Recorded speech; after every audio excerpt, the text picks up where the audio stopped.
Right. ఇదే విషయంపై ఒకసారి అనంత్ కుమార్ గౌడ్ కూడా వచ్చారు. అనంత్ కుమార్ గారు, మెదక్ జిల్లా అధ్యక్షులైన రేషన్ డీలర్ల సంక్షేమ సంఘం అధ్యక్షులైనటువంటి అనంత్ కుమార్ గారు, ప్రస్తుతం ఏదైతే ఉన్నదో దాదాపుగా 18,000 రేషన్ డీలర్లు రాష్ట్ర వ్యాప్తంగా ఉన్నారు.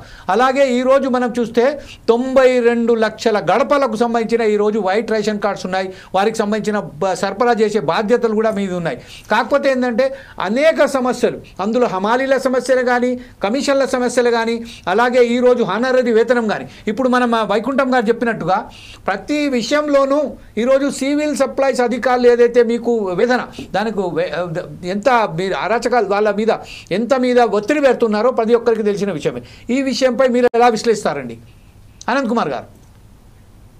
వాస్తవానికి రేషన్ డీలర్లు ఈరోజు తెలంగాణ వ్యాప్తంగా ఆర్థికంగా చాలా ఇబ్బందులు ఎదుర్కొంటున్నారు. గత 5 నెలల నుండి మాకు కమిషన్ ఇవ్వడం లేదు. ఈ వ్యవస్థలో మంది నమ్ముకొని ఈ 5 నెలల ఆర్థికంగా ఎంతో ఇబ్బందులు ఎదుర్కొంటున్నా ప్రభుత్వం స్పందిస్తలేదు. పైగా ఇది ఒక కొత్త సిస్టమ్ తీసుకొచ్చి కేంద్ర ప్రభుత్వం కమిషన్ వేరే విధంగా ఇవ్వడం, రాష్ట్ర ప్రభుత్వం వేరే విధంగా ఇవ్వడం ఇంకా ఆలస్యం జరుగుతుంది. అదే విధంగా సివిల్ సప్లై అధికారులు మాత్రం మా నుంచి పని చేసుకుంటున్నారు కానీ తగిన ఫలితం మాత్రం ఇవ్వడం లేదు. అదే విధంగా రాష్ట్రంలో ఉన్నటువంటి ఆంధ్రప్రదేశ్ రాష్ట్రంలో హమాలీలు ఫ్రీగా ఇవ్వడం జరుగుతుంది. మా తెలంగాణలో మాత్రం హమాలీ ఛార్జెస్ మేమే భరిస్తున్నాము.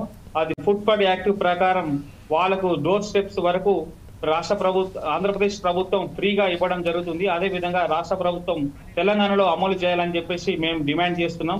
అదే విధంగా ఎలక్షన్ లో కాంగ్రెస్ ప్రభుత్వం ఇచ్చినటువంటి హామీలు 5,000, అదే విధంగా 300 కమిషన్ పెడతామని హామీ ఇవ్వడం జరిగింది. కానీ ఇంతవరకు దాన్ని పూర్తి ఎత్తడం లేదు. కానీ ఉత్తమ్ రెడ్డి గారు గౌరవ మంత్రి గారు మా మీద చిన్న చూపు చూస్తున్నారు. మీకు ఎలక్షన్స్ ముందేమో హామీ ఇస్తూ మీకు కమిషన్ పెంచుతామని చెప్పి ఎలక్షన్ తర్వాత మీకు పెంచేది లేదు, ఏం లేదు అని చెప్పేసి కడాఖండిగా చెప్పడం మాకు చాలా బాధ కలిగించింది. రాష్ట్ర ప్రభుత్వం వెంటనే స్పందించి మాకు ఈ కమిషన్ పెంచాలని మేము డిమాండ్ చేస్తున్నాం. ఇప్పుడు ప్రస్తుతం మనం అనంత్ కుమార్ గారు రాష్ట్రంలో అధికారంలో వచ్చిన తర్వాత ఇప్పుడు 1.5 ఏడాదిన్నర అయినప్పటికీ పాత బకాయిలకు తోడు ఇప్పుడుగా 115 కోట్ల రూపాయలు బకాయిలు ఉన్నాయని చెప్తున్నారు.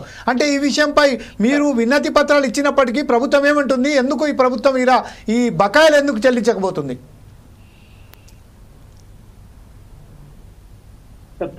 ప్రభుత్వం అసలు పట్టించుకోవడం లేదు సార్.